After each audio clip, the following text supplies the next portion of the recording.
Hi students, कैसे हैं आप। स्वागत है क्लास में आपका। आज हम अध्याय कराएंगे 12 बाघ राष्ट्रीय पशु। ये बहुत ही एक महत्वपूर्ण आपके लिए जानकारी रहेगी जो इस अध्याय में दी गई है। क्योंकि प्रत्येक शहर, प्रत्येक देश का या प्रत्येक राज्य का अपना राष्ट्रीय पशु भी होता है, राष्ट्रीय फूल भी होता है, राष्ट्रीय वृक्ष भी होता है, राष्ट्रीय पक्षी भी होता है, राष्ट्रीय जलीय प्राणी भी होता है। यानी कि जिससे हमारे राष्ट्र की पहचान बनती है वह सभी वस्तुएं हों, चाहे प्राणी हों, चाहे पेड़ हों, जिनको आप चाहे रख सकते हैं, वो सभी आपके राष्ट्रीय धरोहर में आते हैं।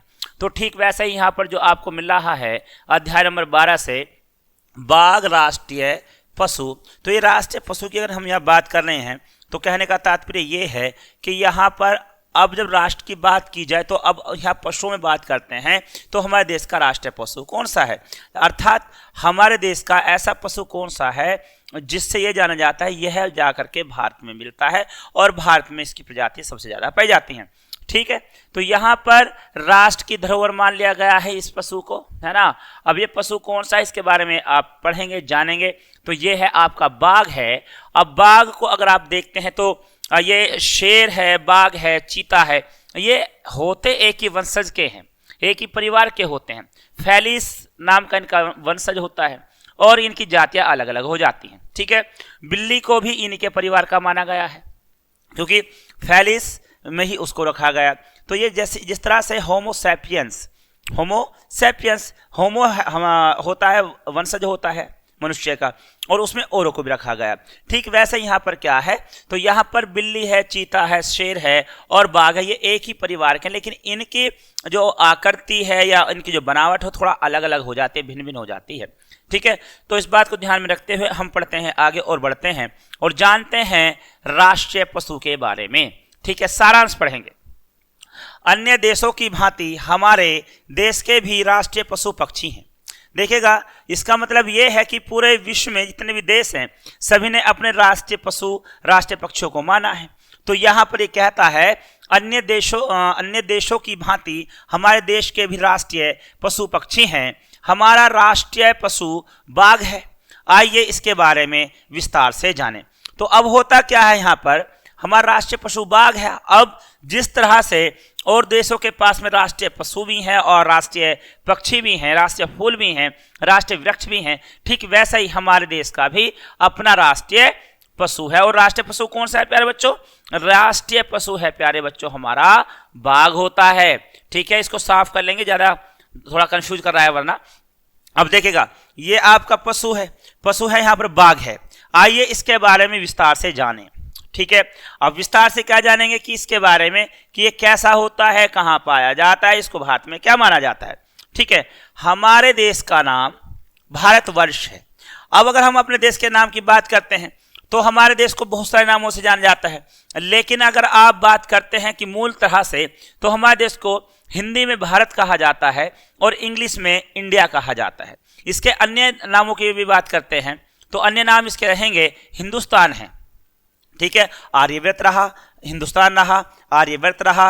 इसके बाद सोने की चिड़िया बहुत पहले कहा जाता था, लेकिन आज के समय में भारतीय संविधान में भारत और इंडिया के नाम से इसे जाना जाता है प्यारे बच्चों।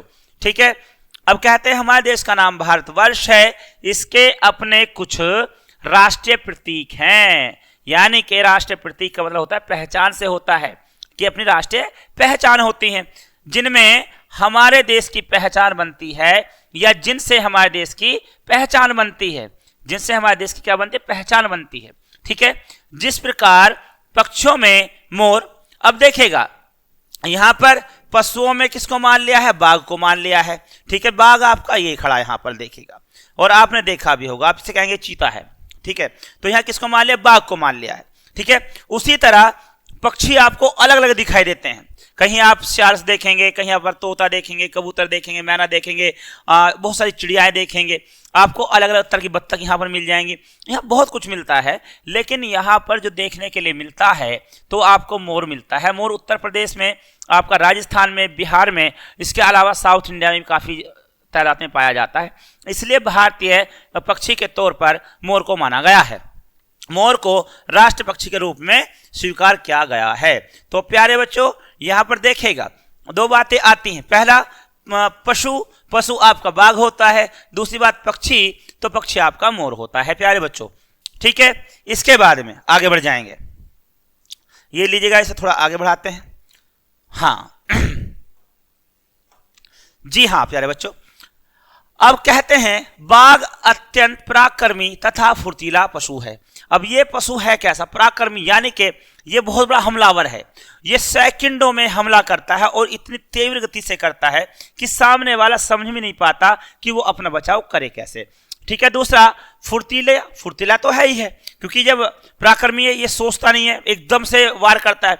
और फुर्तीला इतना है, इतनी फुर्ती से करता है कि सामने वाला समझ में नहीं पाता, पल भर में अपना काम कर जाता है। ठीक है, इसका रंग सुनहरा या सफेद होता है।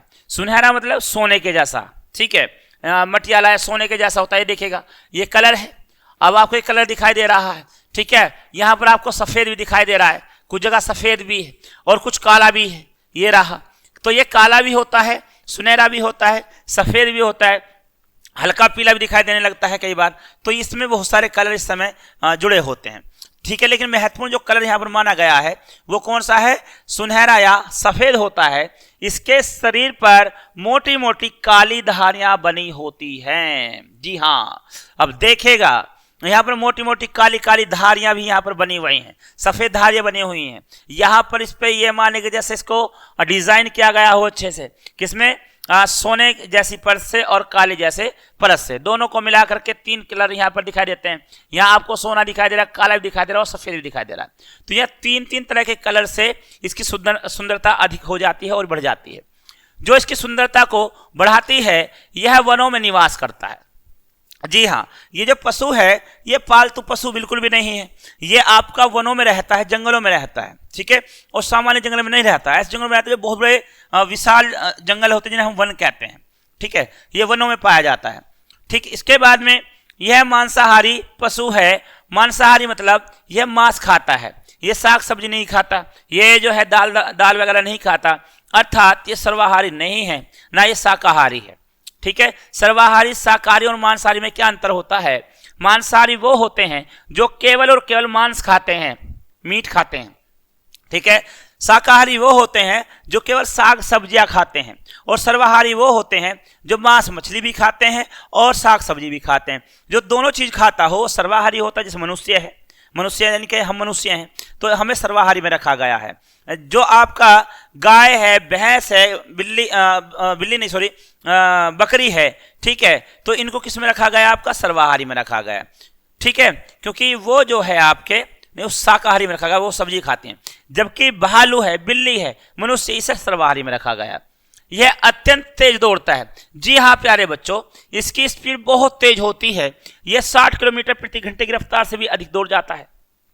90-120 किलोमीटर प्रति घंटे की रफ्तार से दौड़ता, बहुत तेजी से दौड़ता है, और 1.5-2 मिनट में ही शिकार को पकड़ करके उस पर अपना अधिकार बना लेता है और बड़ी चालाकी से अपने शिकार को पकड़ लेता है। यह सदा सावधान रहता है और यह चालाकी इतनी दिखाता है प्यारे बच्चों, जब किसी शिकार को पकड़ता है तो यह आगे पीछे से नहीं पकड़ता, बल्कि उसकी गर्दन को पकड़ता है, गर्दन पकड़ के उसे गिरा देता है और उसका शिकार करता है, उसकी सांस रोक देता है, उसे मार देता है, उसके बाद ही उसे खाना शुरू करता है। यह संकट को दूर से ही जान लेता है। अगर कोई संकट आ रहा हो, इसे इतनी अच्छी आदत है इसके अंदर कि अगर कोई संकट आ रहा है, ये दूर से उसे जान लेता है कि कोई संकट आ रहा है मेरे पर, है ना, उसे दूर करने का प्रयास करता है और उस संकट से बचने का प्रयास भी करता है। यह अपने लक्ष्य को प्राप्त करने के लिए निरंतर तत्पर रहता है। यानी कि ये जो आप करना चाहता है, अगर इसे शिकार करना है तो शिकार के लिए लगा रहता है, ऐसा नहीं कि निकम्मा पड़ा रहे और ये उठे ही नहीं। ठीक है, इसकी इन्हीं विशेषताओं के कारण इसे राष्ट्रीय पशु के रूप में स्वीकार किया गया। अब इसके अंदर इतनी सारी विशेषताएं, कैसी कैसी विशेषताएं? रंग में बड़ा प्यारा है देखने में, है ना, प्राक्रमिक भी है, फुर्तीला भी है, तेज दौड़ता भी है, चालाक भी है, और फुर्ती से अपने शिकार को पकड़ भी लेता है और अपने कार्य में निरंतर लगा भी रहता है। ठीक है, रूप में स्वीकार किया गया है। बाघ सभी भारतीयों को यह प्रेरणा देता है कि हमें इसकी तरह प्राक्रमिक होना चाहिए। अब जो है हमें जो क्या भारतीयों को क्या प्रेरणा देता है, वो ये प्रेरणा दे रहा है कि हमें भी फुर्तीला होना चाहिए और हमें निरंतर कार्य करते रहना चाहिए, हमें रुकना नहीं चाहिए। हमें भी निरंतर सावधान रहते हुए अपने देश की रक्षा में तत्पर रहना चाहिए। तो यह हमें सिखाता है बाघ। जी हाँ प्यारे बच्चों, जैसा बाघ से हमें सीखने को मिलता है, चालाकी भी दिखाता है, फुर्तीला भी होता है और निरंतर कार्य भी करता है, इसी तरह से हमें भी करना चाहिए और आगे बढ़ते रहना चाहिए। हमें अपने देश के लिए करते रहना चाहिए। यह हमें राष्ट्रीय पशु सिखाता है। अब देखिएगा, यहां पर है शब्द अर्थ हैं आपके। तो यहां देखिए, प्रतीक माने होता है चिन्ह का कहना। प्रतीक माने क्या होता है? चिन्ह होता है। पशु जानवर को कहा गया है। संकट खतरा है। तत्पर तैयार है। पराक्रमी वीर होता है। सावधान सजग होता है। निरंतर लगातार और विशेषताओं गुणों से भरा हुआ होता है। तो प्यारे बच्चों, ये था आपका आज का ज्ञान। ये आपने सीखा और समझा अपने राष्ट्रीय पशु के बारे में, ठीक है। और ये जो है आप जाने, थोड़ा सा मौखिक भी इसमें जान लेते हैं। बाघ शाकाहारी होता है या मांसाहारी होता? तो मैंने अभी आपको बताया था कि जो आपका कुत्ता बिल्ली है, मनुष्य, ये सर्वाहारी होते हैं, यानी कि मांस और साग सब्जी दोनों खाते हैं। लेकिन ये केवल मांस खाता है, इसे मांसाहारी कहा जाता है, ठीक है। तो ये बात आपको याद हो गई होगी। दूसरा, भारत के राष्ट्रीय पशु और पक्षी कौन कौन से हैं? भारत के राष्ट्रीय पशु और पशु आपका बाघ होता है प्यारे बच्चों, ठीक है। और दूसरा बाघ होता है और मोर होता है, ठीक है, पक्षी होता है राष्ट्रीय। बाघ किस तरह दौड़ता है? बहुत तेजी से दौड़ता है, बहुत फुर्ती के साथ दौड़ता है, बहुत चालाकी से शिकार करता है। बाघ कहाँ रहता है? बाघ वन में रहता है प्यारे बच्चों। तो प्यारे बच्चों, ये था आपका आज का ज्ञान, आपका अध्याय 12। आपने इसे पढ़ा और समझा और जाना। अच्छे से पढ़ेगा, याद कीजिएगा, आगे बढ़िएगा। मिलते हैं अगली वीडियो में, तब तक के लिए गुड डे, गुड लक।